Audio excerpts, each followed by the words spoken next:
Hello and welcome to The United Stand. This is your Manchester United transfer news daily where we talk about all the latest Manchester United transfer news and give it that real fan opinion. We'll be talking about Jerome Boateng, Sandro, Darmian, Ronaldo, Bale, Chiesa. I've also got a little something for you. I don't know what I'm doing.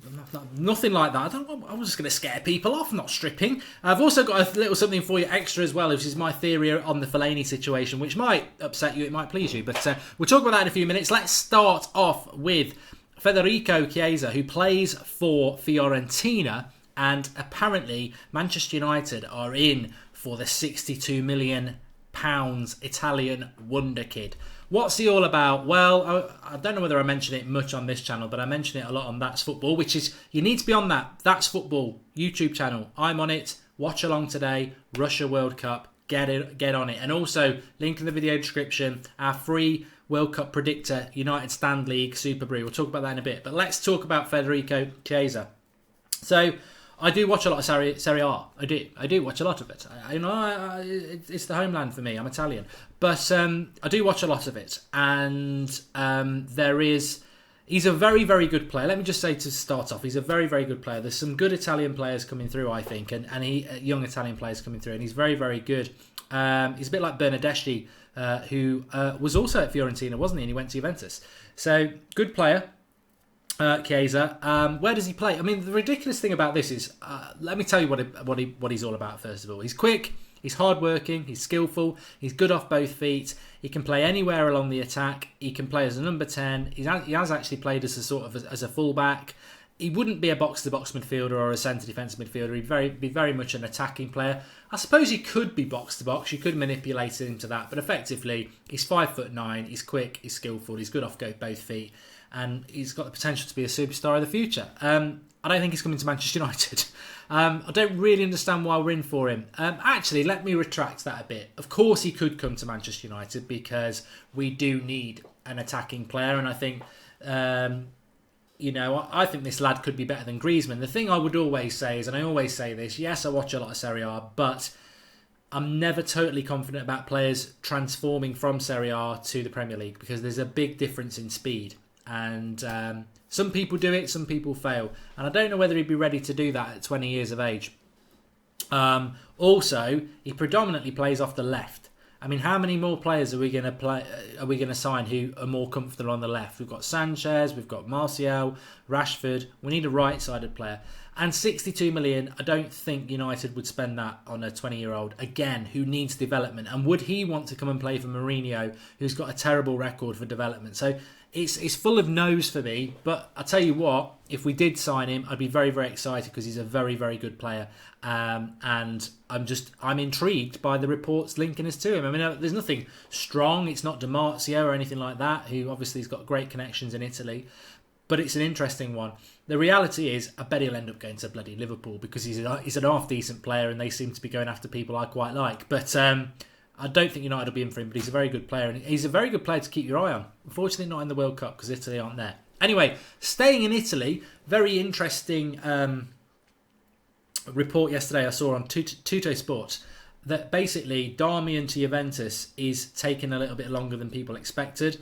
There's ranges in the fee, 12 million to 18 million. But Tutto Sport actually said that the deal has now developed to envelop Alexandro as part of this deal. Now, not necessarily a swap deal, but the negotiations for Darmian are now encompassing negotiations for Alexandro. Obviously, there would be two separate deals if they happened. But that encouraged me because I do feel we need to sign a left-back. And Alexandro would be the perfect left-back as far as I'm concerned. Let's just see what happens. I hope there's some legs in it because he's not at the World Cup. And if we are dealing with Juventus, effectively what I want to say is it's now or never. And it is because we're dealing with Juventus with Darmian. And if we're not saying Sandro, we're never going to say Sandro. We're not going to complete the deal with Darmian and then walk away for a month and then Alexandro. We're either talking to him about it now or we're not. And if it doesn't happen, it's not going to happen, is it? So I'm hopeful that something with Sandro is still going to happen in the next couple of weeks. But let's hold our breaths, not literally, and let's wait and see with that and hope that it happens. Because for me, he's the number one left back we need to be going for. Talking about left-sided players, I'm not going to be a hypocrite here. Jerome Boateng, Bayern Munich, Karl-Heinz Rummenigge, who I think is one of the chief executives there. I love what Bayern Munich do, actually, but I don't like what Bayern Munich do in Germany. They'll get Timo Werner next. They basically just suck up all the talent from Germany and take it to Bayern Munich and then dominate their own league. It would, as I've said before, it'd be like United just signing every decent player in the Premier League and dominating. I don't like that element of Bayern Munich, but I do like the way that their hierarchy are ex-players, and I think it works really well for them. So Karl-Heinz Rummenigge has basically said that Boateng can go. I think Boateng sort of made statements about wanting a new challenge. £35 million is effectively what he would probably cost. 6'4", did play at Man City, but not really. Good centre-back, left-sided centre-back, strong, physical, decent on the ball, very experienced. And I must admit, I'm not going to be a hypocrite. My first reaction was, yeah, I quite like him. But then I thought, well, you're a bit of a hypocrite there because you didn't want Alderweireld, who is injury-prone and 29. And Boateng is a little bit injury-prone, not massively. I mean, Alderweireld was never massively injury-prone. He just had a couple of seasons where he's played less than half the games. So that was a concern. And it should be the same concern for Boateng. And also, let me be honest about this. If we signed him, it'd be half the price of Alderweireld, and who's the better player? So, yeah, I can see that. But then, actually, if we signed him or Alderweireld, I wouldn't have been disappointed. I just never thought we were in for Toby. With Boateng, potentially we are. Left-sided as well. But I've got to say, a bit like Toby Alderweireld, what's the future in it? 29. All right, he comes in and he's a really good defender. You already know you're only going to get 2-3 years out of him. It's like the stopwatch has started already and the end is in sight. And this is why I like Clement Lenglet at Sevilla, because I think he could be here for 10 years and he can be developed in the way Mourinho wants. And we should be doing the same with Lindelof. So I do prefer Boateng over Alderweireld just because I think he's a better defender, and also I think he's half the price, which means there'll be more money in the pot for other players. But I'm still of the mind, I think, that unless it's going to be a long leg, some young signing like that, let's stick with what we've got. I do think that. Anyway, I'm going to go positive, negative. Okay, let's go. Let me give you my Fellaini theory. So my Fellaini theory is this, and it may be wrong, but Jose Mourinho said in April, after the goal he scored against Arsenal, not Mourinho, that would be hideous. Fellaini scored the goal against Arsenal, and Mourinho spoke to the press afterwards and said, I'm very confident, more or less. He was very confident that Fellaini's going to sign, but until it's signed, he doesn't want to say it's done. Then we had Fellaini's public outrage about United not giving him a contract. Then we've had Fellaini linked to Arsenal, AC Milan, Turkey, but none of those deals have been done, and now we've got Fellaini at the World Cup. Now, Fellaini's contract expires at the end of June, but he knows he's got a contract on the table with Manchester United. My theory is he's staying at United, and I love it if he goes, and I want him to go, and I think if he stays, it's as bad as Ashley Young being our left back. I don't think we can win the title with Fellaini involved as much as Mourinho will. The thing is about that contract as well is, it's not a contract to sweep the floor. It's not a contract to sit on the bench and be a last 10-minute number 10 in the box. That contract, if Mourinho's giving it to Fellaini, will be you're going to play a lot of games as a midfielder, which will be catastrophic to our Premier League hopes. But my theory is that he's staying because what person goes all around Europe, if it's true, speaking to clubs, doesn't sign with any of those clubs and goes into the World Cup, where he could, and he has been quite injury prone the last 6 months. In the World Cup, you're going to be given everything. It's a once-in-a-lifetime opportunity with a very good team. He goes into that World Cup and he breaks his leg. Well, you know what he does? Signs the contract with United. And that's why I think he's staying at United, because what player goes into a World Cup with their future not sorted? I think his future's sorted, and I think it's Manchester United, because I don't think he can get the money elsewhere that he wanted from everybody else.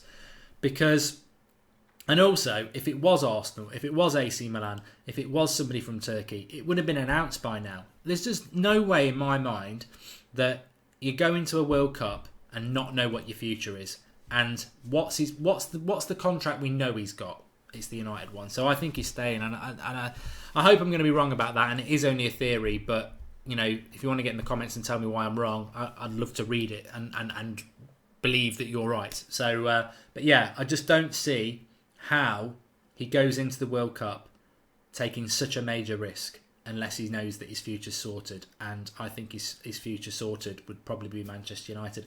Unless he has agreed something with the club already and signed it. But if you've done that, it would be announced. It would have been leaked by now. So it can only be United in my mind. Let's see what we see.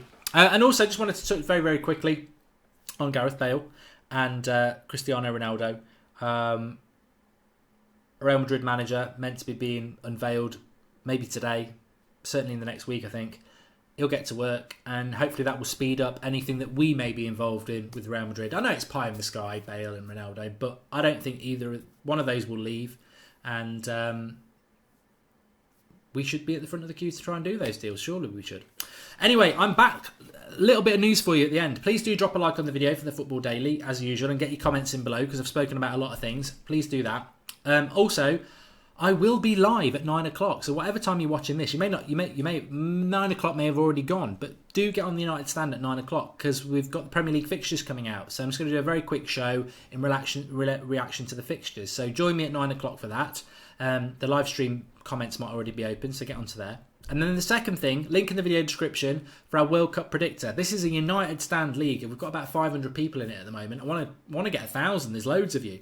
It's free to enter. It's open to everybody. It's through Super Brew. And all you got to do is click the link in the video description. That will take you through when you sign up and automatically put you into our league. But get on there today because the first game is Saudi Arabia-Russia. You just got to predict your score. There'll be boxes there. You can do it for everybody. Predict what your score is. If you get it right, so if you say Russia 2-0 and it finishes 2-0, you get 2 points. If you said 2-0 Russia and Russia win 4-0, you'll get 1 point because it's not the actual score, but you did get the result right. There's a league table. Get involved. It's our very own United Stand World Cup Predictor League. It's going to be great fun, and throughout the World Cup, I'm going to be putting the league table up and shouting people out who get it right and stuff like that. So, nice little free game. Link in the video description for that. And finally, please do play that. It'd be a good laugh. But finally, the World Cup kicks off today. That's football. 4 o'clock. I'm live doing a watch along for Russia versus Iran. We're doing every single game. So get yourself on That's Football. If you like watch alongs, if you're going to be watching the games and you just want a bit of banter while the game's on, get yourself onto That's Football. But get on the World Cup predictor. Let's have a bit of fun with that as well over the World Cup. And as I said last night, I think the transfers are going to really kick off. They're really going to kick off. Pogba happened in the middle of the Euros. So Zlatan happened in the Euros. The World Cup's not going to stop this ball rolling. We just need to get it rolling. Thanks for watching. Speak to you all soon.